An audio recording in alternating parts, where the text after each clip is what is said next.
तो आज हम अपना chapter number 3 class 10th chemistry का chapter number 3 metal and non metal के बारे में डिस्कस करेंगे और इनकी प्रॉपर्टीज़ पढ़ेंगे। तो मेटल्स एंड नॉन मेटल जो कि आपने क्लास 9th में भी थोड़ा बहुत मेटल एंड नॉन मेटल के बारे में पढ़ा होगा। अब क्लास 10th है तो हम इसकी डिटेल में डिस्कशन करेंगे। ओके, तो स्टार्ट करते हैं अगर new chapter metal and non metal. Okay, in class 9th you have learned about various element. You have seen that element can be classified as metal and non metal on the basis of their property. यानी कि class 9th पे हमने जब chapter पढ़ा था तो हमने classify कर लिया था। ये पिछले क्लासेस के कुछ इंट्रो पार्ट बता रहे हैं। Think of some use of metal and non metal in your life. आपने मेटल्स के अगर हम एग्जांपल देखें जो हमारे डेली लाइफ में, जैसे कि अगर हम आयरन ले लें, है ना, सबसे ज़्यादा अगर मेटल की बात करें तो हमारे माइंड में सबसे पहले नाम आयरन का आता है। ठीक है, तो कोई बात नहीं, वो भी एक मेटल ही है। नॉन मेटल्स की बात करें, है ना, तो बहुत सारी कैटेगरी होती है ना। तो हम किसी भी, अगर हमारे पास एक अननोन सब्सटेंस है, अगर हम उसको देखें, अगर हम उसको क्लासीफाई करना चाहें, अगर हमें पता ना हो कि आयरन एक मेटल है, तो उसकी क्या क्या प्रॉपर्टी हम उसमें देखेंगे जिससे हमें पता चले कि वो मेटल है। तो हम आज उन्हीं प्रॉपर्टीज़ की आज बात करेंगे। सबसे पहले अगर आप कुछ भी नई चीज़ पढ़ रहे हो तो सबसे पहले उसकी फिज़िकल प्रॉपर्टी के बारे में हम सबसे पहले बात करेंगे। फिज़िकल प्रॉपर्टीज़ का मतलब है उसका दिखने में वो कैसा होगा, है ना, थोड़ी मतलब उसमें कोई रिएक्शन पार्ट नहीं होगा, है ना। फिज़िकल प्रॉपर्टी में कोई भी रिएक्शन पार्ट नहीं होगा, ओनली उसका अपीयरेंस वगैरह देख के हम बता देंगे। ठीक है, तो सबसे पहले हम मेटल्स की फ़िज़िकल प्रॉपर्टी में सबसे पहले हम फिज़िकल प्रॉपर्टी पढ़ लेते हैं मेटल की। तो मेटल की पढ़ने से पहले there easier way to start grouping substance in compare their physical property. ठीक है, let study that is the help of the activity दी हुई है। ठीक है, जो केमिस्ट्री है उसमें जो आपकी एक्टिविटी होगी उनकी हेल्प से आप बहुत कुछ सीखते हो। ठीक है, तो एक्टिविटी को कभी भी ऐसे मिस ना करो, एक्टिविटी को पढ़ के आगे बढ़ो। ठीक है, तो अगर हमने सैंपल लिया था मेटल्स का, जैसे आयरन, जो सबसे पहले हमारे माइंड में आता है, copper, aluminium, magnesium, sodium, lead, zinc and any other metal that is easily available. ठीक है, उनकी बात हमने करी। ठीक है, take some iron and the copper, aluminium, magnesium, note the appearance of each sample. अगर हम सबका अपीयरेंस देखें तो ये हार्ड अपीयरेंस लगती है ना। And the surface of each sample is rubbing and the sand paper are notice their appearance again. ठीक है, तो ये क्या कह रहे हैं, सबसे पहले आप कुछ मेटल्स लीजिए, उनको रखिए और फिर हम बताएंगे। ठीक है, सबसे पहले अगर आप मेटल की बात करें तो इसमें सबसे पहली प्रॉपर्टी होगी प्योर स्टेट और शाइनिंग सरफेस। मेटल जो है अपनी प्योर स्टेट में, अगर आप मेटल की बात करें तो वो शाइनिंग सरफेस होती है, और जो ये शाइनिंग सरफेस होती है ये इस प्रॉपर्टी को क्या बोलते हैं, जैसे मेटल है, जैसे आपने मेटल के आपने मेटल की आपने आयरन की नेल देखी होगी, है ना। अगर हम उसको देखें तो उसकी शाइनी सरफेस होती है। ठीक है, और भी जो भी आपके पास अभी मेटल का सरफेस हो या कोई भी चीज़ मेटल की हो तो उसको देखो, वो शाइनी लुक देता है। तो जो मेटल की शाइनिंग वाली प्रॉपर्टी, इसको बोलते हैं मेटेलिक लक्ष्य। तो सारी प्रॉपर्टीज़ आज हम बहुत सारी प्रॉपर्टी पढ़ेंगे मेटल्स की। तो मेटेलिक लक्ष्य, इसको क्या बोलते हैं, शाइनिंग सरफेस। क्या बोलेंगे, शाइनिंग सरफेस। ठीक है, ये याद रखना। आपसे ऐसा नहीं पूछा जाएगा, लेकिन एक फॉर्म में पूछा जाएगा कि मेटेलिक लक्ष्य क्या प्रॉपर्टी है, उसकी शाइनिंग सरफेस। ठीक है, और हमने ये आप पढ़ लीजिएगा, एक्टिविटी सिंपल है। ठीक है, ठीक है, अब हम आगे पढ़ते हैं। You have metal are generally hard. हाँ, मेटल हम हार्ड ही होती हैं। Hardness vary from metal to metal. देखो, मेटल की जो हार्डनेस है वो जनरली, अगर हम किसी भी मेटल को देखेंगे बोलेंगे हार्ड है, लेकिन जो उसकी हार्डनेस है वो वेरी करती है मेटल के डिफरेंट सैंपल्स पे। ठीक है, अब हम यहाँ पे कुछ पीस ले रहे हैं आयरन के, जिंक के, लेड, कॉपर, ये all of them is metal. ठीक है। Place any one metal on the block of iron and stick it 4 to 5 times with a hammer and मतलब हम ये देख रहे हैं कि कौन सी मेटल कितनी ज़्यादा हार्ड है, ठीक है। इससे अगर हम किसी भी चीज़ को देखेंगे तो पता चल जाएगा। You will be find some metal are beating into thin sheet. Okay, हमने क्या देखा, अच्छा ये दूसरी चीज़ बता रहे हैं, सॉरी, ये क्या बता रहे हैं, देखो आपने आयरन लिया, जिंक लिया, कॉपर लिया और लेड लिया। तो ये सब मेटल लेने के बाद अगर आपने इनको हैमर से बीट किया तो क्या हो गया, तो वो थिन शीट अगर उसकी बन जाती है, तो अगर किसी भी मेटल की थिन शीट आपकी बन जाती है तो इस प्रॉपर्टी को क्या बोलते हैं, मेलिबिलिटी। क्या बोलते हैं, मेलिबिलिटी। इसको भी लिख लीजिए।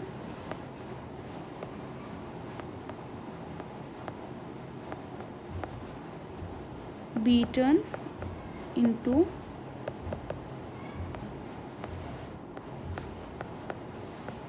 थिन शीट, प्रॉपर्टी मेलिबिलिटी, ठीक है। तो जितनी भी प्रॉपर्टी पढ़ रहे हैं, अगर थिन शीट है तो मेलिबिलिटी, और आपकी शाइनिंग सरफेस है तो मेटेलिक लेक्चर, तो इनको रिमेंबर रखना, ठीक है। जैसे कि अगर थिन शीट में हम गोल्ड देखा होगा आपने, कितनी थिन शीट, सिल्वर पेपर, अगर सिल्वर जो हम फॉइल पेपर यूज़ करते हैं, ठीक है। और सिल्वर पेपर भी सॉरी सिल्वर नहीं, हम तो एल्युमिनियम का बनता है ना वो, सॉरी वो भी मेटल की थिन शीट ही है। वैसे गोल्ड की आपने शीट्स देखी होंगी, सिल्वर की भी देखी होंगी, ठीक है।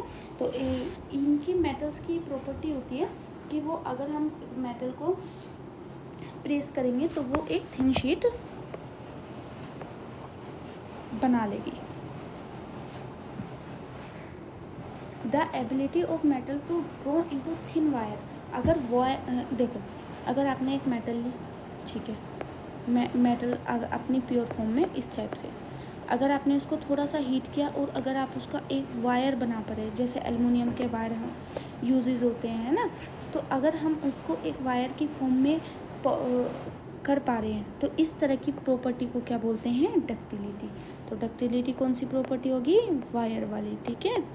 इजी टर्म्स है, बस याद रखना, कंफ्यूज मत होना, ठीक है ना। मेलिबिलिटी, डक्टिलिटी और मेटेलिक लेक्चर वगैरह में कंफ्यूज नहीं। कौन सी प्रॉपर्टी है ये, थिन वायर की, है ना। और गोल्ड जो है वो सबसे ज़्यादा गोल्ड जो है वो सबसे ज़्यादा डक्टिलिटी मेटल है। जो ये इम्पोर्टेंट पॉइंट आए इनको ज़रूर मेंशन करिएगा, ठीक है। इसमें ना काफ़ी ज़्यादा एक्सेप्शन होंगे, जैसे आपके मरकरी का, अब यहाँ पे जैसे गोल्ड वाला पॉइंट आया तो ये इम्पोर्टेंट होता है, ठीक है। आगे पढ़ते हैं। You will be surprise to know that a wire is 2 kilometre length can be draw in 1 gram. अगर आपने 1 ग्राम गोल्ड ले लिया तो उस वायर से 1 ग्राम गोल्ड से हम 2 किलोमीटर लेंथ तक की भी वायर बना सकते हैं। देख रहे हो डक्टिलिटी कितनी ज़्यादा है उसकी डक्टिलिटी ज़्यादा है, जब भी तो हम उसमें ज़्यादा लेंथ का वायर बना पा रहे हैं, ठीक है। It because the malleability and the ductility the metal can be give different shape. अच्छा, मेलिबिलिटी का मतलब क्या है, थिन शीट में आ गई। डक्टिलिटी का मतलब वायर की फॉर्म में आ गई। अगर थिन शीट में आ रही है, वायर में आ रही है, तो हम उसको कोई भी डिफरेंट शेप दे सकते हैं। जैसे कि आपने गोल्ड के केस में देखा होगा, हम उसको कुछ मतलब डिफरेंट डिज़ाइन में हम उसकी शेप दे सकते हैं due to the property of malleability and ductility. Can you name some metal that are use to make cooking vessels. हाँ, आपको पता है कुकिंग वेसल्स में जैसे सिल्वर, स्टील वगैरह ये सब चीज़ें यूज़ होती हैं, ठीक है। तो हमने इसमें क्या बताई थी, इसको एक बार फिर से हम कर लेते हैं। मेटल आर जनरली हार्ड होती है, ठीक है, और gold and silver thin sheet में अच्छा एक बार और लिख देते हैं इसको, थोड़ी सी प्रॉब्लम हो गई थी, एक बार और लिख लेते हैं इसको, ठीक है। मेलिबिलिटी,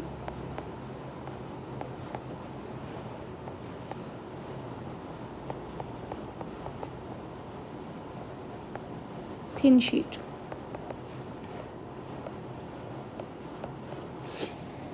और ये रहा आपका मेलिबिलिटी, ठीक है ना। और फिर आपका था एबिलिटी टू वायर वाली एबिलिटी को क्या बोलते हैं, थिन वायर वाली ductility.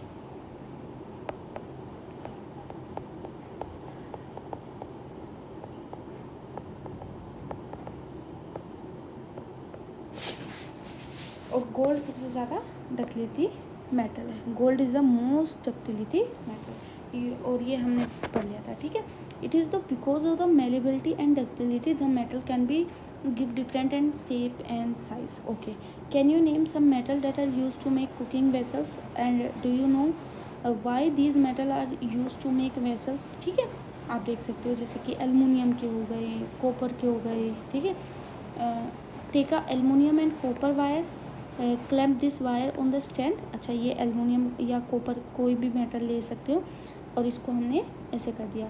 Pin to free end of the wire using, यहाँ से एक स्टैंड लिया, यहाँ से हमने इस वायर को क्लिप कर दिया। अब इसके बाद हमने इस पर थोड़ा सा एक पिन लगा दिए, और एक वैक्स के ज़रिए हमने इस पर एक पिन फिक्स कर दिया। Heat the wire and split name, wire को हमने हीट किया। कैंडल और burning near the place where the clamp, है ना। What do you observe after time, note your observation. ठीक है, ये एक्टिविटी थी, ये पढ़ लेना, ठीक है। ये क्या बताना चाह रहे हैं, ये एक्टिविटी बताना चाह रही है। अच्छा, ये एक्टिविटी क्या बताना चाह रही है, इस एक्टिविटी को पहले आप ध्यान से देखो। इन्होंने कहा है कि आप यहाँ से हीट देना, यहाँ से होगा, और फिर आप इस ठीक है, और फिर यहाँ पे आप टच करना, या फिर कहीं भी आप देख सकते हो। ये पर्टिकुलरली ये वाली जो हमारी ये वाली एक्टिविटी है, ये हमें बता रही है कि मेटल जो है good conductor of heat and high melting point, heat and high melting point, यानी कि मेटल को हम जल्दी से हीट कर सकते हैं क्योंकि वो गुड कंडक्टर है हीट का, और उसका मेल्टिंग पॉइंट भी बहुत ज़्यादा हाई होता है। किसी भी चीज़ का मेल्टिंग पॉइंट हाई होने का क्या मतलब है, देखो आप उसको ज़्यादा से ज़्यादा हीट दो, वो मेल्ट नहीं होगा क्योंकि हाई मेल्टिंग पॉइंट है, लेकिन गुड कंडक्टर है हीट का, हीट जितनी भी हीट देना चाहो उतनी हीट दे दो, लेकिन वो मेल्ट नहीं होगा, ठीक है, क्योंकि हाई मेल्टिंग पॉइंट है और गुड कंडक्टर ऑफ हीट है। The best conductor of heat is silver and the copper, जो सबसे ज़्यादा कंडक्ट करता है हीट वो सिल्वर है, ये कॉपर है, इसलिए हमारे जो हाउसेज में है वो सिल्वर या कॉपर के बर्तन हमें ज़्यादा देखने को मिलते हैं इन कंपेरेटिव अदर मेटल, क्योंकि best conductor of heat and silver best conduct करते हैं हीट को। Lead and mercury are comparatively poor conductor of heat होते हैं, इसलिए हम इसको यूज़ नहीं करते हैं, ज़्यादा यूज़ नहीं करते हैं, ठीक है। ये थी कुछ बातें, फिर उसके बाद एक्टिविटी फिर से, ठीक है। इलेक्ट्रिक सर्किट है तो ये बताएंगे metal is a good conductor of heat, शायद देखो पढ़ते हैं। Setup a electric circuit, place the wire to circuit and terminal A B, ठीक है। ये बैटरी है, इसकी एक क्लिप यहाँ पे है, ये बल्ब है, इसकी क्लिप यहाँ पे है, ये आपका स्विच है, ठीक है। ये थोड़ा अभी हम फिज़िक्स पढ़ेंगे ना जब उसको देखेंगे, ठीक है। एक सिंपल सा है, आप समझ लीजिए, ठीक है। डज द बल्ब ग्लो, क्या ये बल्ब ग्लो होगा। You must have see the wire that carry current in your home have a coated of PVC, यानी कि पॉलीविनाइल क्लोराइड, है ना, रबर लाइक मटेरियल होता है। Why the electric wire coated with this substance, है ना। इसका अगर हम आंसर दे, देखो अगर मैं इसको यहाँ पे मैं इसी टॉपिक को यहाँ पे मैं एक अच्छे से एग्जाम्पल के थ्रू समझाना चाहूँ। देखो कोई भी चीज़ आज के बाद इस चैप्टर से या फिर हम फिज़िक्स पढ़े कोई भी चीज़, अगर आप बोल रहे हो इलेक्ट्रिसिटी कंडक्ट करा रही है, इलेक्ट्रिसिटी या फ्लो ऑफ चार्ज हो रहा है या इलेक्ट्रिसिटी कंडक्ट करा रही है, इसके दो रीज़न होते हैं। सबसे पहला, चलो एक ही रीज़न को भी हम, ठीक है, देखो अगर कोई भी चीज़ इलेक्ट्रिसिटी को कंडक्ट करे, सबसे पहले उसके अंदर फ्री इलेक्ट्रॉन्स होंगे। क्या होंगे, फ्री इलेक्ट्रॉन्स होंगे। फ्री इलेक्ट्रॉन्स का मतलब क्या होता है कि देखो अच्छा, इलेक्ट्रॉन प्रोटॉन न्यूट्रॉन अभी हम पढ़ेंगे, लेकिन मान लीजिए ये इलेक्ट्रॉन्स होते हैं जो हमारी इलेक्ट्रिसिटी को यहाँ से यहाँ कंडक्ट करा सकते हैं। अगर ये इलेक्ट्रॉन फ्री हुए, यानी कि किसी न किसी उससे बाउंड नहीं हुए, तो ही हमारी इलेक्ट्रिसिटी कंडक्ट होती है, नहीं तो नहीं होती। फ्री इलेक्ट्रॉन्स का मीन्स ये होता है। इलेक्ट्रॉन्स प्रोटॉन न्यूट्रॉन्स तो सब में होते हैं, लेकिन इलेक्ट्रिसिटी को कंडक्ट कराने के लिए हमारे फ्री इलेक्ट्रॉन्स चाहिए होते हैं, ठीक है। अब मेटल में क्या होते हैं, मेटल में होते हैं ये फ्री इलेक्ट्रॉन्स। क्या होते हैं, फ्री इलेक्ट्रॉन्स, इसलिए वो इलेक्ट्रिसिटी को वन प्लेस से दूसरे प्लेस तक कंडक्ट करा देता है। अब जो ये पीवीसी है, जो रबर लाइक मटेरियल है, जो भी किसी वायर पे है, ये क्यों है, देखो मेटल जो है ना, मेटल की सरफेस पे फ्री इलेक्ट्रॉन पाए जा रहे हैं, ठीक है। अगर यहाँ से ये इलेक्ट्रिसिटी कंडक्ट कराएगा तो मुझे एक बात बताओ, ये एनर्जी लॉस नहीं होगा इधर इधर इधर इधर इधर। इसी एनर्जी को लॉस करने की वजह से हम बाहर की तरफ एक कोटिंग कर देते हैं पीवीसी की। पीवीसी की कोटिंग क्यों करते हैं, पीवीसी एक रबर लाइक मटेरियल होता है, इसके अंदर फ्री इलेक्ट्रॉन्स नहीं होते, ये इलेक्ट्रिसिटी को कंडक्ट नहीं करा सकता। तो सिर्फ इतने जितने पार्ट से हम चाहते हैं, यानी कि ये अंदर का जो इतना पार्ट है, इसी पार्ट से सिर्फ हमारी इलेक्ट्रिसिटी कंडक्ट होगी। तो ये था पूरा का पूरा कॉन्सेप्ट की कैरी जो करते हैं करंट को। What happen the metal strike to hard surface, do you produce any sound. सबसे पहले प्रॉपर्टी पढ़ रहे थे ना, तो ये मैंने थोड़ा सा एक्स्ट्रा समझा दिया, ठीक है। याद रखना, आज के बाद कुछ भी पूछे कि इलेक्ट्रिसिटी की कंडक्ट होती है due to the presence of free electrons in the, जिसमें भी इलेक्ट्रिसिटी प्रेजेंट हो रही है मेटल्स में होते हैं, ये बात मैंने आपको बता दी। अगर मेटल हार्ड सरफेस कुछ साउंड को भी प्रोड्यूस करती है, जैसे कि आपने स्कूल की बेल को ही देखा होगा, वो मेटल है और साउंड को प्रोड्यूस करती है, तो इसलिए उसको क्या बोलते हैं, इसी प्रॉपर्टी को क्या बोलते हैं, सोनोरस। क्या बोलते हैं, सोनोरस। ये सब था मेटल्स के बारे में। अब हम आगे बढ़ते हैं नॉन मेटल्स के बारे में पता चल गया। सबसे इम्पोर्टेंट बात जो हमारी आज की क्लास से हमें अभी तक जितना चैप्टर पढ़ा उससे पता चली, उससे हमें पता चली मेटल के पास प्रॉपर्टी होती है कि वो थिन वायर में बदल जाए, मेटल के पास सोनोरस वाली प्रॉपर्टी होती है कि वो साउंड को प्रोड्यूस करे, और मेटल के पास फ्री इलेक्ट्रॉन्स होते हैं जिससे वो कंडक्ट कर सकते हैं इलेक्ट्रिसिटी। लाइन लिखी है यहाँ पे, ध्यान दो, ये लिखा metal are good conductor of electricity, ठीक है। Metal are good conductor of electricity, ये बात जरूर याद रखना, ठीक है। अब आगे बढ़ते हैं नॉन मेटल्स की तरफ। अब हम आगे बढ़ते हैं, नॉन मेटल्स क्या होते हैं। नॉन मेटल्स क्या होते हैं, जो मेटल्स नहीं होते, नहीं ऐसा कुछ नहीं है। नॉन मेटल्स क्या होते हैं, चलिए इनकी प्रॉपर्टी कंपेयर करते हैं। You have learn that the various few non metal as compare to metals. Example of non metal जैसे कि carbon, sulphur, iodine, oxygen, hydrogen, that is know all of them has non metal. Non metal solid भी हो सकते हैं, gases भी हो सकते हैं, और जो ब्रोमीन है वो आपका लिक्विड है, जो ब्रोमीन है वो आपका लिक्विड है, ठीक है। ये बात याद रखने की थी कि ब्रोमीन जो है आपका लिक्विड है, ठीक है। ये रहा ब्रोमीन आपका लिक्विड है। वैसे तो नॉन मेटल सॉलिड भी, मेटल सिर्फ हमेशा सॉलिड फॉर्म में ही पाते हैं, लेकिन एक्सेप्शन होता है। लेकिन आप इसको देखिए जी, नॉन मेटल हर स्टेट में पा सकता है, सॉलिड स्टेट में भी पा सकता है, गैसेस में भी, है ना, एक्सेप्ट ब्रोमियन लिक्विड में होता है, ठीक है। नॉन मेटल की कुछ फिजिकल प्रॉपर्टी होती है सिमिलर टू मेटल, चलिए अब वो देख लेते हैं। कलेक्ट सैंपल ऑफ कार्बन कोयल या ग्रेफाइट, सल्फर, आयोडीन, इनकी ये सब चीज़ें देखनी है ना। ये ऑब्जर्वेशन है, ऑब्जर्वेशन का रिजल्ट हम देख लेते हैं। आपको इस तरह की मेटल मतलब सल्फर वगैरह भी आपको कलेक्ट नहीं करना है। अब हम रिजल्ट्स देखते हैं। Physical property of metal and non metal, you have also concluded that we can not group element according to their physical property alone, है ना। देखो ऑल जितनी भी मेटल है, मरकरी को छोड़ के सब सॉलिड है रूम टेम्परेचर पे, ठीक है ना।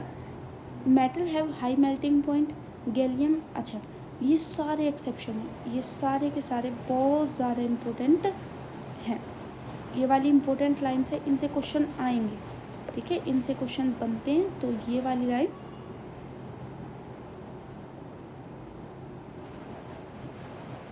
ठीक है, देखो सब मेटल सॉलिड होते हैं रूम टेम्परेचर पे, लेकिन मरकरी को छोड़ के। मरकरी ना सॉलिड नहीं होती, लिक्विड होती है। थर्मामीटर वगैरह में देखिए, जो अब तो थर्मामीटर वो वाले यूज़ नहीं होते, पहले जो थर्मामीटर यूज़ होते थे उन पे एक ड्रॉप सी होती थी, यही होती थी मरकरी, ठीक है। यूट्यूब पे डाल के देखना, मरकरी का आपको दिख जाएगी कैसे दिखती है, ठीक है, फिजिकल है ना, मतलब ये लिक्विड होती है। You must have metal have high melting point, but gallium और सीजियम जो कि मेटल है लेकिन उनका मेल्टिंग पॉइंट बहुत लो होता है, ठीक है। अगर आप इन दो मेटल को अपने मतलब जो हाथ है, हाथ पे भी रखोगे ना, ये पिघलने लगेंगे, ठीक है, काफ़ी कम लो मेल्टिंग एंड मेल्ट हो जाएंगे मतलब, ठीक है। कौन कौन सी, इसको भी याद रखना, gallium and caesium are very low melting point, ठीक है। जो भी एक्सेप्शंस है वो केमिस्ट्री में एक्सेप्शन काफ़ी ज़्यादा इम्पोर्टेंट हो जाते हैं, ठीक है। Gallium and caesium has very low melting point, ठीक है। अब आगे पढ़ते हैं। The two metal will be melt if you are kept in the your, okay. Second point की तरफ बढ़ते हैं। Iodine is non metal. अब कुछ एक्सेप्शन होंगे, ऐसा नहीं है जो हमने मेटल और नॉन मेटल की जो डेफिनेशंस बनाई हैं कि ये होना चाहिए मेटल में, मेटलिक लेक्चर होना चाहिए, मेटलिक में लेक्चर होना चाहिए, ये साउंड प्रोड्यूस करेगा, ये हार्ड होगा, नहीं। कुछ कुछ ऐसे भी मेटल्स या नॉन मेटल्स हमें मिलते हैं जो कि मेटलिक प्रॉपर्टी या नॉन मेटलिक प्रॉपर्टी शो नहीं करते, लेकिन वो फिर भी, देखो जैसे आयोडीन है, आयोडीन का केस पढ़े तो ये नॉन मेटल है, ठीक है। नॉन मेटल है तो इसमें लेक्चर जैसी प्रॉपर्टी नहीं होनी चाहिए, लेकिन होती है, ये एक्सेप्शन है, ठीक है। जिनमें मतलब एक्सेप्शन है ना, वो आप ध्यान रखें, स्पेशली एक्सेप्शंस को। कार्बन नॉन मेटल है, को कार्बन नॉन मेटल है, can exist in different form of allotropes. Diamond is an allotrope of carbon, it is the hardest substance, natural substance and very high melting point and boiling point. Graphite भी another allotrope है carbon का, जो conduct कर सकता है electricity को। अब मुझे एक बात बताना, कार्बन है, आप कहोगे यस कार्बन नॉन मेटल है, तो इसके अंदर ये वाली प्रॉपर्टी की ये कंडक्ट करे इलेक्ट्रिसिटी को, नहीं आनी चाहिए, नहीं आनी चाहिए, ओके। बट कार्बन का एक एलोट्रोप होता है, एलोट्रोप का मतलब उसी की फॉर्म में हो, मतलब थोड़ा सा चेंज हो जाता है एटम के अरेंजमेंट में, जिसमें एलोट्रोपिक फॉर्म हो जाती हैं, ठीक है। जो एलोट्रोप फॉर्म है कार्बन की, जिसको हम जानते हैं ग्रेफाइट से, है ना, जो आपकी पेंसिल की निब में भी होता है, ठीक है। तो जो ग्रेफाइट है वो एलोट्रोप है कार्बन का, है कार्बन का, कार्बन जहाँ की आपका नॉन मेटल है, नॉन मेटल कंडक्ट नहीं कर सकते इलेक्ट्रिसिटी, बट ग्रेफाइट कंडक्ट करता है इलेक्ट्रिसिटी को,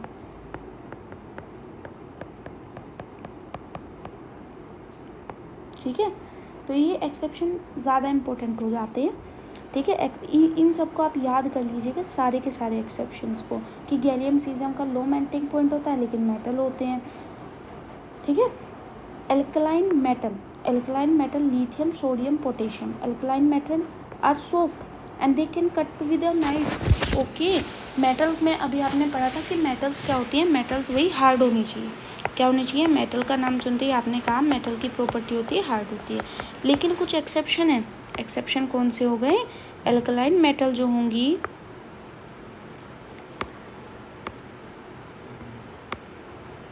एल्कलाइन मेटल जो होंगी वो क्या होंगी, आपकी सॉफ्ट होंगी, उनको हम नाइफ से भी कट कर सकते हैं, ठीक है, ओके। आगे बढ़ते हैं। Element can be more clearly classify as metal and non metal, okay. Element को आप क्लासीफाई कर सकते हैं मेटल और नॉन मेटल से on the basis of chemical property. Most non metal produce acidic oxide, that is an important line. जो non metal है वो प्रोड्यूस करती हैं acidic oxide and dissolve in water. On the other hand metal की जो oxide है, जो हमने पिछले चैप्टर में पढ़ा था, मेटल की ऑक्साइड, बहुत सारी मेटल की ऑक्साइड पढ़ी थी, उसमें से ही कार्बन की ऑक्साइड ले लीजिए तो नॉन मेटल की ऑक्साइड होगी, वो एसिडिक ऑक्साइड्स होती हैं और जो डिज़ोल्व होती हैं वाटर में। और जबकि अगर आप बात करें मेटल्स की, मेटल की ऑक्साइड बेसिक होती हैं, ठीक है। अभी हम आगे ही इसी सेक्शन में या फिर इसी चैप्टर में है तो क्वेश्चंस, चलिए be prepare for doing questions, ठीक है। चलिए, तो सबसे पहली प्रॉपर्टी, लिक्विड होती है रूम टेम्परेचर पर लेकिन होती मेटल है ना, मेटल है लेकिन लिक्विड होती है रूम टेम्परेचर। मुझे बताने की ज़रूरत शायद नहीं पड़नी चाहिए, आपको आना चाहिए।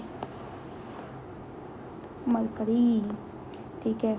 Easily cup with knife, 3 example है। सोडियम, आपके सोडियम, पोटेशियम, लिथियम। सोडियम लिख दीजिए, काफ़ी सॉफ्ट होती है ना। Best conductor of heat, silver. Poor conductor of heat, mercury and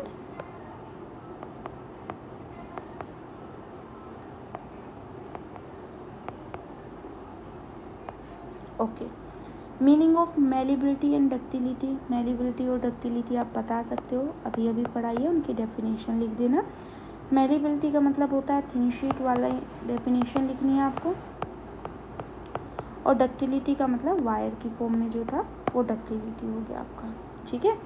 chemical property, physical property भी हो गई, एनसीईआरटी क्वेश्चन भी हो गए, तो केमिकल प्रॉपर्टी पढ़ने चलते हैं।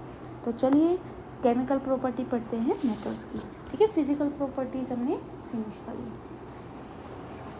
तो चलो केमिकल प्रॉपर्टी में we have chemical property of metal in the section 3, अच्छा सेक्शन 3.21 ये कुछ है। Collect sample of metal, copper मतलब मेटल के सैंपल कलेक्ट करने हैं, ठीक है।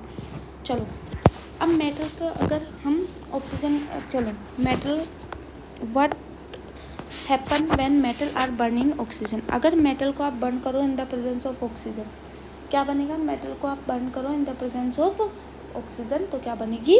Metal oxide. क्या बनेगी? Metal oxide.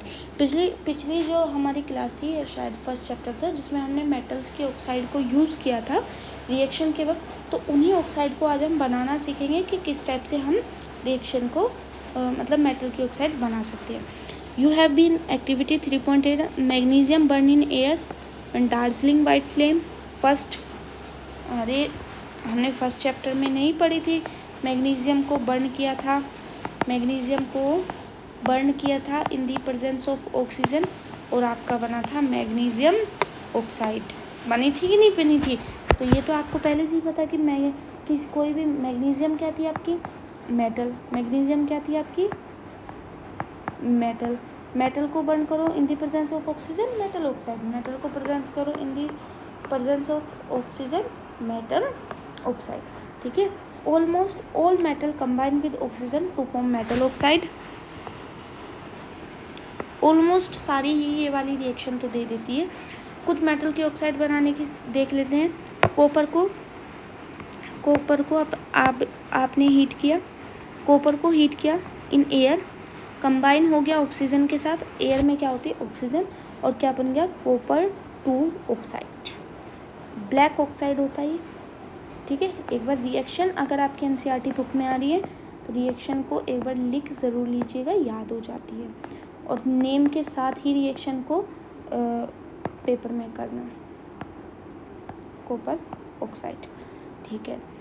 एल्युमिनियम भी इसी तरह से। और फर्स्ट चैप्टर में आप, और हाँ फर्स्ट चैप्टर वाली जो मैग्नीशियम वाली रिएक्शन थी, magnesium plus oxygen, magnesium oxide, वो भी यहाँ लिख लेना, आपको और ज़्यादा याद हो जाएगा। Magnesium plus oxygen,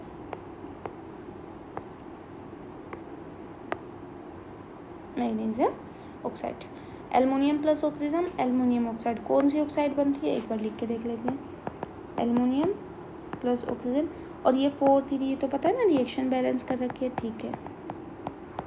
aluminium oxide एक बार लिख के देखोगे तो रिएक्शन सारी याद हो जाएंगे, ठीक है। ये नहीं। उसके बाद how copper oxide react with hydrogen chloride देखा था। हाँ, metal oxide are basic in nature, अभी अभी हमने पढ़ा है चैप्टर 2 में भी। हमने ऑक्साइड्स मतलब मेटल की ऑक्साइड को एसिड में डाला था, मेटल की ऑक्साइड को बेस में डाला था। कोई मतलब एक सोल्ट फॉर्म कर रहा था और हाइड्रोजन गैस हमारी लिबरेट कर रहा था। वही रिएक्शन है, सेम रिएक्शन जो चैप्टर 2 में हमने पढ़ी थी, बिल्कुल सेम वही रिएक्शन है। देखो जैसे कॉपर ऑक्साइड हो गया, रिएक्ट किया हाइड्रोजन के साथ। We have learn that metal के ऑक्साइड बेसिक इन नेचर होते हैं,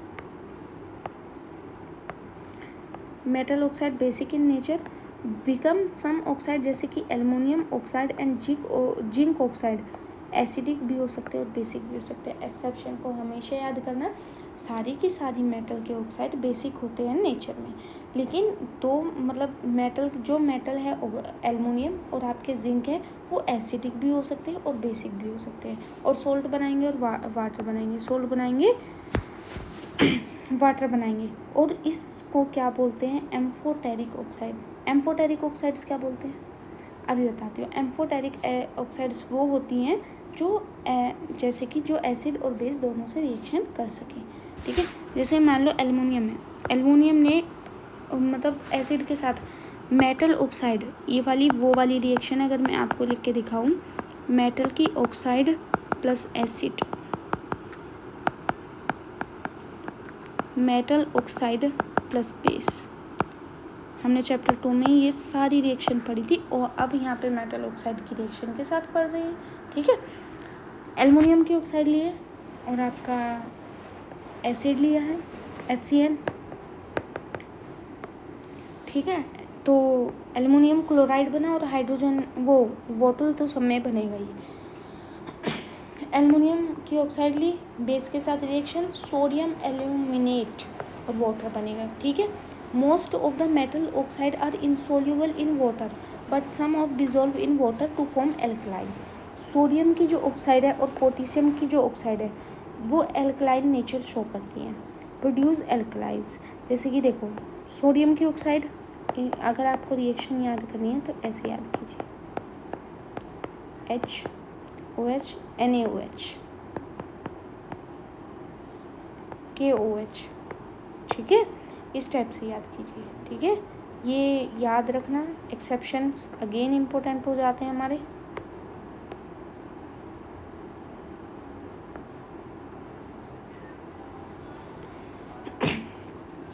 ठीक है, अब आगे बढ़ते हैं। वी हैव ऑब्जर्व एक्टिविटी, एक तो इसमें एक्टिविटी इतनी ज़्यादा होती है, ठीक है। All metal do not react with oxygen in the same rate. अब हमने पढ़ा मेटल ऑक्सीजन के साथ रिएक्शन करके मेटल की ऑक्साइड बना रही है, लेकिन जो उनका ऑक्सीजन मेटल ऑक्साइड बनाने का जो रेट है वो सब में सेम नहीं रहता है।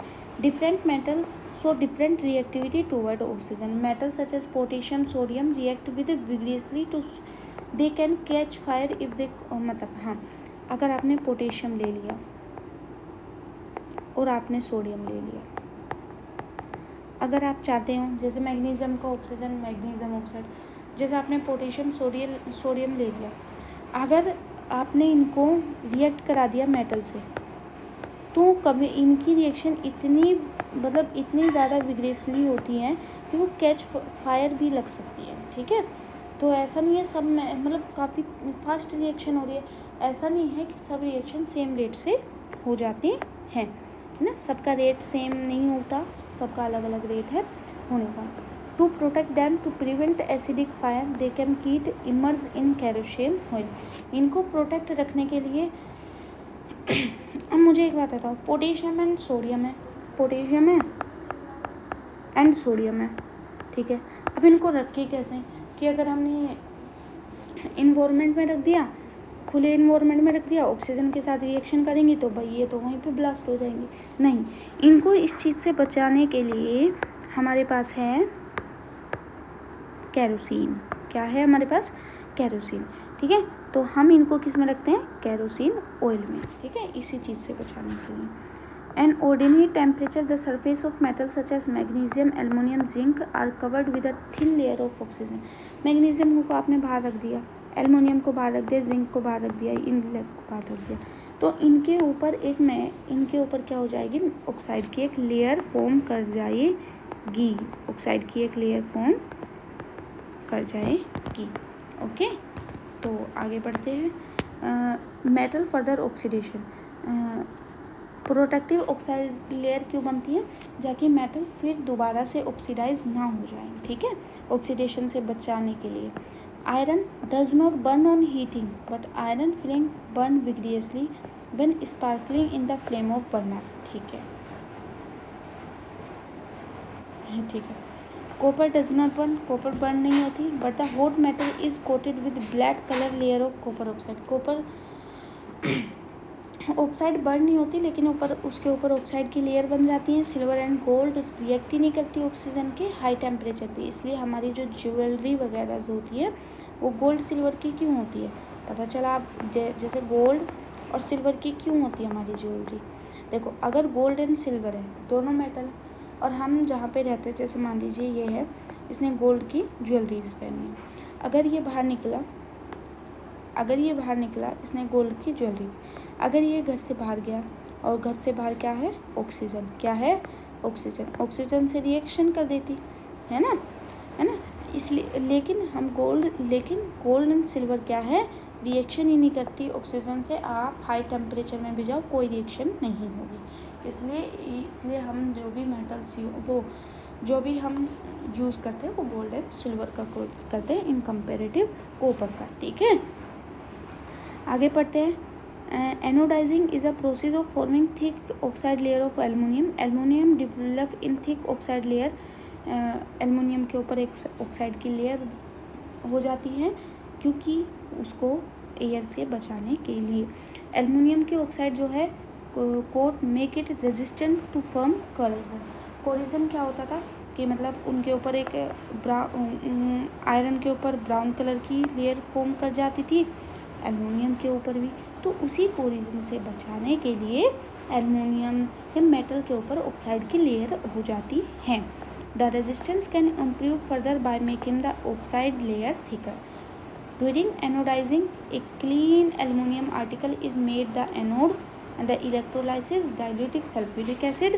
ऑक्सीजन गैस इवॉल्व होगी एनोड पे, रिएक्ट करेगी एल्युमिनियम से, थिक प्रोटेक्टिव लेयर ऑक्साइड की बन जाएगी। आगे पढ़ते हैं, अब हम आगे पढ़ते हैं। एक्टिविटी 3.9 हमने देखी। ठीक है, you must have observe sodium is the most reactive of the sample of metal here. The reaction magnesium थोड़ी सी कम विग्रियसली होती है, implies that is not reactive as sodium. Sodium सबसे ज़्यादा तेज रिएक्शन करता है वो उससे, ऑक्सीजन से। But burning in oxygen does not help us decide about the reactivity of zinc copper and. मतलब ऑक्सीजन की बर्निंग के साथ हम उनकी रिएक्टिविटी का ऑर्डर नहीं लिख सकते, है ना। रिएक्टिविटी का ऑर्डर होता है हर मेटल का अलग अलग, वो अभी हम पढ़ेंगे, रिएक्टिविटी सीरीज होती है। ठीक है, conclusion, the order of reactivities of this metal. अब हम इस बेसिस पे कैसे बता दें कि किस मेटल, कौन सी मेटल सबसे ज़्यादा रिएक्टिव है, कौन सी नहीं। ठीक है, तो ठीक है, आपको इतना आई होप इतना वाला समझ में आया होगा। आज इतना ही पार्ट कवर करते हैं, एक बार रिवीजन कर लेते हैं जो जो चीज़ हमने पढ़ी। सबसे पहले हमने पढ़ा था मेटल्स क्या होते हैं, जो नॉर्मल लाइफ डेली लाइफ में हम देखते हैं, और नॉन मेटल्स। सबसे पहले हम बढ़ते हैं इनकी फ़िज़िकल प्रॉपर्टीज़ की तरफ। फ़िज़िकल प्रॉपर्टी में हमने सबसे पहले पढ़ाया था कि प्योर मेटल शाइनिंग सरफेस होती है, और इस प्रॉपर्टी को क्या बोलते हैं, मेटेलिक लक्ष्यर। क्या बोलते हैं, मेटेलिक लक्ष्यर।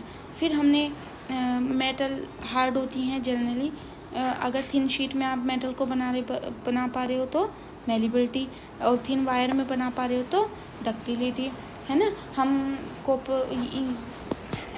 मेटल गुड कंडक्टर होती है हीट का, और हाई मेल्टिंग पॉइंट होता है। और कौन सी ऐसी मेटल है जो सबसे ज़्यादा हीट को मतलब कंडक्ट कराती है, वो है सिल्वर, है ना। और जो मरकरी एंड लेड है ये कंपैरेटिवली पुअर कंडक्टर होती है हीट की। ठीक है, अब आगे पढ़ते हैं। हमने एक एग्जांपल के थ्रू समझा था क्यों मेटल में ही ऐसा क्या होता है जिसकी वजह से वो कंडक्ट करा पाए electricity, due to the present of free electrons. ठीक है, मेटल के पास हार्ड सरफेस होती है, साउंड को एक प्रोड्यूस कर सकती हैं। नॉन मेटल के पास ऐसा कुछ नहीं होता है, मतलब इन कंपेरेटिव मेटल के, अगर हम मेटल से उनको कंपेयर करें तो। नॉन मेटल के example carbon, sulphur, iodine, oxygen, hydrogen. Bromine liquid होती है बल्कि नॉन मेटल है। ठीक है, सॉलिड भी गैसेस भी होता है, लेकिन ब्रोमीन जो है एक एक्सेप्शन है जो कि एक लिक्विड है। ठीक है, ऑल मेटल, जितनी भी मेटल है एक्सेप्ट मरकरी, सॉलिड होते हैं रूम टेम्परेचर पे, और ये सारे एक्सेप्शंस थे, काफ़ी ज़्यादा इंपॉर्टेंट है। ठीक है, उसके बाद हमने कुछ क्वेश्चन कर लिए थे। केमिकल प्रॉपर्टी में सबसे पहले metal oxygen, metal oxide, metal oxygen, metal oxide, metal की ऑक्साइड। ठीक है, जो एम्फोटेरिक नेचर के एम्फोटेरिक क्या होता है, such metal oxide react with both acid and base. देखो, हाँ, ये वाला एक पॉइंट था जो कि मुझे आपको बताना था। Al2O3 ये वाला क्वेश्चन आया भी था काफ़ी टाइम कि एम्फोटेरिक भाई वो क्वेश्चन पूछा था, मुझे क्वेश्चन एग्जैक्ट तो याद नहीं, ये पूछा था एम्फोटेरिक ऑक्साइड्स बताओ कौन सी ऐसी मेटल ऑक्साइड है जो एम्फोटेरिक। तो एल्युमिनियम ऑक्साइड क्या है, एम्फोटेरिक। एम्फोटेरिक क्यों है, क्योंकि ये एसिड और बेस दोनों से रिएक्शन कर रही है, क्योंकि ये एसिड और बेस दोनों से रिएक्शन, हाँ, क्योंकि ये एसिड और बेस दोनों से रिएक्शन कर दे, ऐसी मेटल को क्या बोलते हैं, एम्फोटेरिक मेटल। और अगर इसका एग्जाम्पल पूछे, ये रहा मेटल ऑक्साइड एसिड के साथ, मेटल ऑक्साइड बेस के साथ। ठीक है, ये इंपॉर्टेंट है, एम्फोटेरिक वाला क्वेश्चन इम्पोर्टेंट है। आप बोलोगे such metal oxide which can react acid as well as base and produce salt and water, and this oxide is also called amphoteric oxide. Amphoteric का एक एग्जांपल है एल्युमिनियम ऑक्साइड। आप करके दिखा देना रिएक्शन एल्युमिनियम ऑक्साइड की hydrogen chlorine के साथ और सोडियम हाइड्रोक्साइड के साथ। फिर उसके बाद हमने पढ़ा था मेटल को अगर हम खुला छोड़ दें तो वो अपने ऊपर एक ऑक्साइड की लेयर बना लेती है कि वो फर्दर ऑक्सीडेशन ना हो पाए। ठीक है, अब हमने पढ़ा था। अब नेक्स्ट क्लास में हम पढ़ेंगे what happen when the metal react with water. Okay.